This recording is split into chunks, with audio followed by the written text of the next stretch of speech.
7 signs someone is emotionally manipulating you. How can someone slowly take control of your emotions without you even realizing it?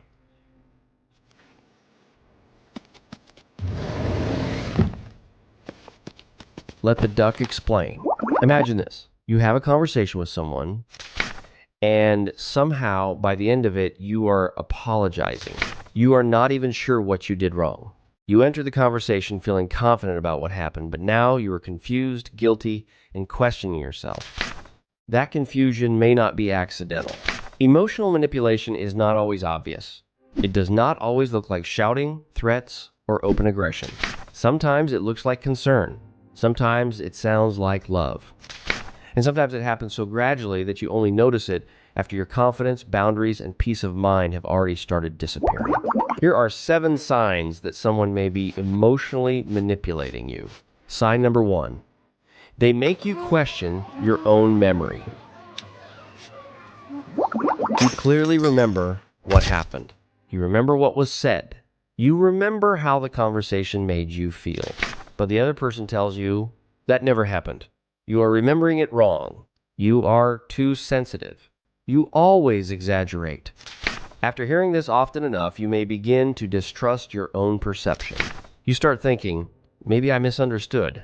Maybe I really am overreacting. Maybe my memory is not reliable. This is often called gaslighting. Gaslighting is not simply two people remembering an event differently. People can honestly disagree. The problem begins when someone repeatedly denies your experience in order to make you doubt yourself. The goal is not always to prove that they are right. The goal may be to make you less confident in your ability to know what is real. And once you stop trusting your own memory, you become easier to control. You start depending on the other person to explain what happened, what you should feel, and whether your reaction is acceptable. A healthy person may disagree with your version of events, but they will still be willing to listen. A manipulative person often needs your version to disappear completely. Sign number 2. They use guilt to control your decisions. Guilt can be a normal emotion. It helps us recognize when we have genuinely hurt someone. But manipulators often use guilt as a tool. They may say things like, after everything I have done for you, if you really cared about me, you would do this. I guess I just cannot depend on anyone. Fine. Do whatever you want. The message underneath is simple. You are responsible for their feelings. If they are disappointed, it is your fault.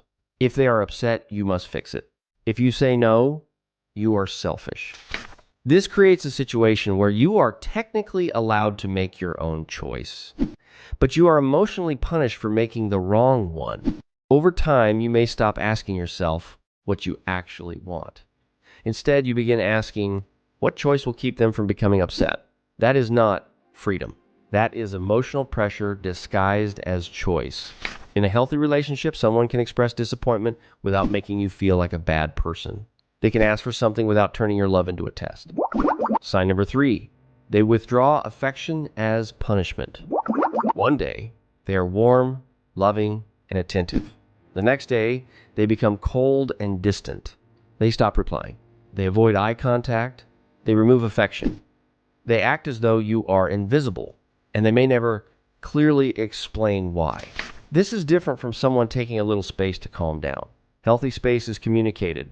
A person might say, I am upset right now. I need an hour, and then we can talk. Emotional punishment feels different. It is designed to create anxiety. You are left wondering, what did I do? Are they leaving? How can I make them love me again? Eventually, you may learn to avoid anything that could trigger their withdrawal. You become extremely careful. You agree more often. You express yourself less. You begin walking on eggshells. The affection becomes a reward. The silence becomes a punishment. And the relationship slowly trains you to obey. Love should not feel like something you must constantly earn back. Sign number 4.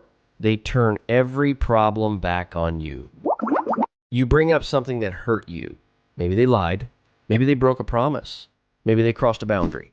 But instead of addressing what happened, They immediately focus on your reaction. You are attacking me. You always make me feel like a terrible person. You are the one creating drama. Why are you bringing up the past? Suddenly, the original issue disappears. Now the conversation is about your tone, your timing, your personality, or your flaws. You may even end up comforting the person who hurt you. This is called deflection. It allows someone to avoid responsibility by moving attention away from their behavior. Of course, the way we communicate matters, but imperfect communication does not erase the original problem. You can speak emotionally and still have a valid point. You can be frustrated and still deserve an answer. A healthy person may say, "I do not like how this conversation is going, but I understand why you are upset. Let us talk about what happened." A manipulative person often makes your reaction the only issue that matters. Sign number 5. They slowly isolate you from other people. Isolation does not always begin with a direct command like, "You cannot see your friends." It can start much more subtly. They may constantly criticize the people close to you. Your friend is a bad influence. Your family does not understand us. Those people do not really care about you. They may create conflict whenever you make plans without them. They may become jealous, offended, or suddenly need your help. Eventually, spending time with other people becomes exhausting. It creates arguments, it creates guilt. So you stop. Little by little, your world becomes smaller. And the manipulative person becomes your main source of support, information, approval, and connection. That gives them more power. People outside the relationship can offer perspective. They can notice changes in your behavior. They can remind you who you were before the manipulation began. That is exactly why isolation can be so useful to a controlling person. A healthy relationship does not require you to abandon every other meaningful connection in your life. Sign number 6. They keep you in constant uncertainty. Sometimes they are loving. Sometimes they are distant. Sometimes they praise you. Sometimes they make you feel worthless. You never know which version of them you are going to get. This unpredictability can create a powerful emotional attachment. Your brain begins waiting for the next positive moment. You remember how kind they can be, so you keep hoping that version will return. When it does return, you feel relief. But relief is not the same as safety. This cycle can make you work harder for small amounts of affection. You may start believing that if you are patient enough, loving enough, or careful enough, everything will finally become stable. But the instability may be part of the control. When someone keeps you uncertain, you focus more on their mood than your own needs. You monitor their voice, their facial expression, the way they send a message, the amount of time they take to reply. Your nervous system stays alert because it never knows what is coming next. Healthy relationships can have difficult periods, but they should not make confusion your permanent emotional state. Sign number 7. They treat your boundaries like personal attacks. A boundary is not a punishment. It is simply a clear statement about what you will and will not accept. For example, "I cannot talk while you are shouting. I need some time alone. I am not comfortable sharing that. I will not continue this conversation if you insult me." A healthy person may not love your boundary, but they can respect it. A manipulative person may react as if your boundary is an act of betrayal. They may say, "You have changed. You are being cold. You do not care about me anymore. You are trying to control me." Notice what happens here. You set a limit to protect yourself, and they turn it into proof that you are hurting them. This creates guilt around self-protection. Eventually, you may stop setting boundaries because the reaction feels worse than the original behavior. But boundaries reveal something important. People who benefit from your lack of boundaries are often the ones most offended when you finally create them. Respecting a boundary does not mean agreeing with it. It means recognizing that another person has the right to make decisions about their own time, body, energy, and emotional safety. What should you do if you recognize these signs? First, do not panic. One unhealthy conversation does not automatically mean someone is a manipulator. Look for patterns. Does the behavior happen repeatedly? Do you regularly leave conversations feeling confused, guilty, afraid, or responsible for everything? Do you feel less confident than you used to? Have you stopped expressing yourself because you are afraid of the reaction? Start paying attention to what happens before, during, and after difficult interactions. Writing things down can help.